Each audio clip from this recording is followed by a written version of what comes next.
Welcome everyone to the explainer. आज हम आपको ले चलेंगे जम्मू एंड कश्मीर के बिल्कुल दिल में डिस्ट्रिक्ट अनंतनाग के सफ़र पे। ये एक ऐसी जगह है जो खूबसूरती, इतिहास और कल्चर से लबालब भरी हुई है।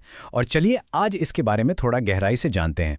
कहते हैं कि अगर धरती पर कहीं जन्नत है तो वो यहीं है, और अनंतनाग उस जन्नत का एक बहुत ही इंपॉर्टेंट हिस्सा है। But you know what's interesting, locally इसे आज भी कई लोग इस्लामाबाद के नाम से जानते हैं। ये दो नाम, अनंतनाग और इस्लामाबाद, इसकी रिच लेयर्ड हिस्ट्री की तरफ इशारा करते हैं।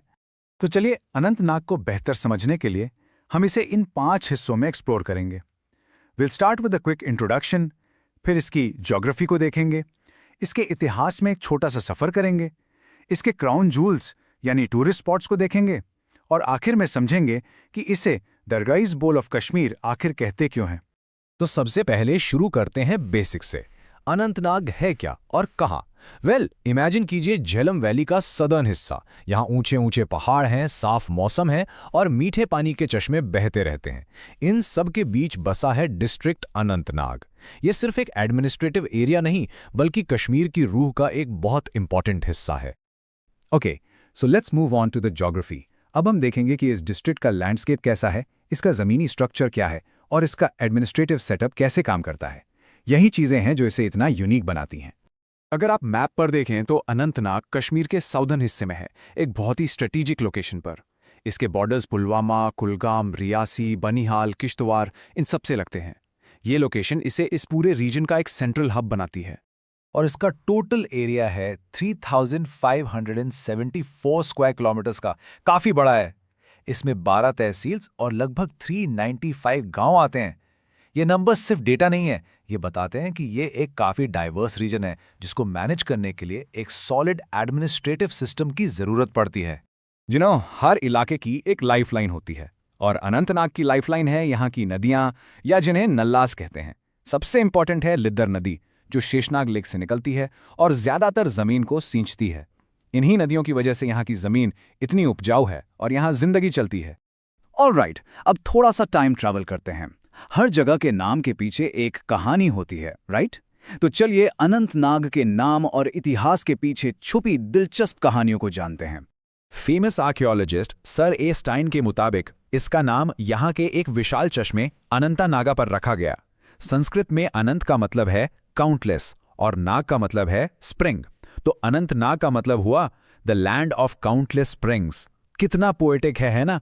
इसका नाम सीधा सीधा इसकी ज्योग्राफी से जुड़ा हुआ है।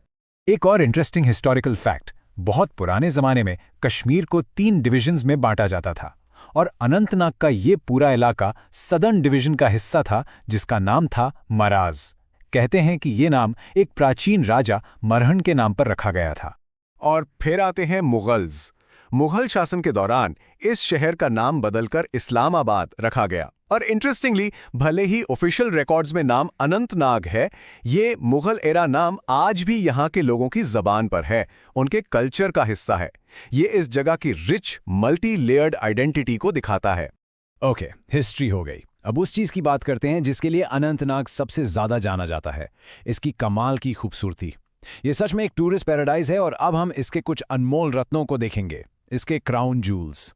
ज़ारस लिस्ट पर एक नज़र डालिए। ये सिर्फ नामों की लिस्ट नहीं है, ये एक्सपीरियंसेस का कलेक्शन है। पहलगाम के हरे भरे मैदानों से लेकर अमरनाथ गुफा की पवित्र चढ़ाई तक, मार्तंड सन टेम्पल के पुराने खंडर से लेकर अचावल जैसी मुगल गार्डन्स के शाही खूबसूरती तक, यहाँ नेचर, हिस्ट्री और फेथ का एक अनोखा संगम देखने को मिलता है। पर सवाल यह है कि इन सभी जगहों में ऐसा क्या खास है जो इन्हें एक दूसरे से अलग बनाता है? चलिए अ कपल ऑफ की एग्जाम्पल्स से इसकी डाइवर्सिटी को समझते हैं। सबसे पहले पहलगाम, इसका मतलब है विलेज ऑफ शेफर्ड्स।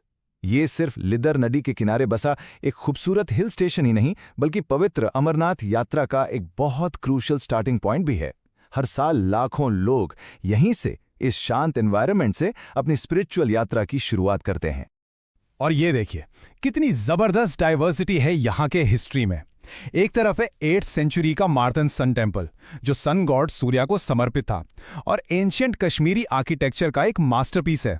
और दूसरी तरफ है अचबल गार्डन्स, जिन्हें 17th सेंचुरी में मुगल एम्प्रेस नूरजहां ने बनवाया था।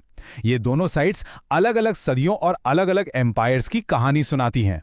ओके, सो हमने खूबसूरती देख ली, हिस्ट्री देख ली। अब बात करते हैं अनंतनाग की इकोनॉमी की।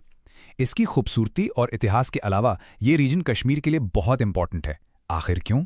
Let's find out. ये एक बहुत बहुत बड़ा फैक्ट है। अनंतनाग पूरे जम्मू एंड कश्मीर में राइस का सबसे बड़ा प्रोड्यूसर है। और ये टाइटल इसे क्यों मिला? याद है हमने उन नदियों और चश्मों की बात की थी? यही वजह है। यहाँ की उपजाऊ जमीन और पानी इसे खेती के लिए एक आइडियल जगह बनाते हैं। और यहाँ आम चावल नहीं उगते, यहाँ मुश्क भुज्जी और कमट जैसे स्पेशल एरोमेटिक राइस वैरायटीज उगाई जाते हैं। इनके नाम में ही एक खुशबू है। इनकी डिमांड बहुत हाई है और इनकी सबसे बेहतरीन पैदावार के लिए अनंतनाग का सागम बेल्ट सबसे ज़्यादा फेमस है। और ये सब पॉसिबल है इस विशाल एरिया की वजह से। इतना बड़ा एरिया, यहाँ की फर्टाइल ज़मीन और लोगों की मेहनत, ये सब मिलकर अनंतनाग को सिर्फ एक डिस्ट्रिक्ट नहीं बल्कि पूरे रीजन के लिए एक इम्पॉर्टेंट एग्रीकल्चरल पावर हाउस बनाते हैं। तो ये है अनंतनाग, इतिहास, आस्था और खेती बाड़ी से भरी एक जमीन, जहां मार्तंड का सूरज उगता है, लीडर का पानी बहता है, जहां अमरनाथ में फेथ है और चावल के खेतों में सस्टेनेंस। अनंतनाग एक ही वक्त में कई कहानियां सुनाता है। तो अनंतनाग की ये कहानी आपको क्या बताती है? सोचिएगा जरूर। Thanks for joining us on the explainer.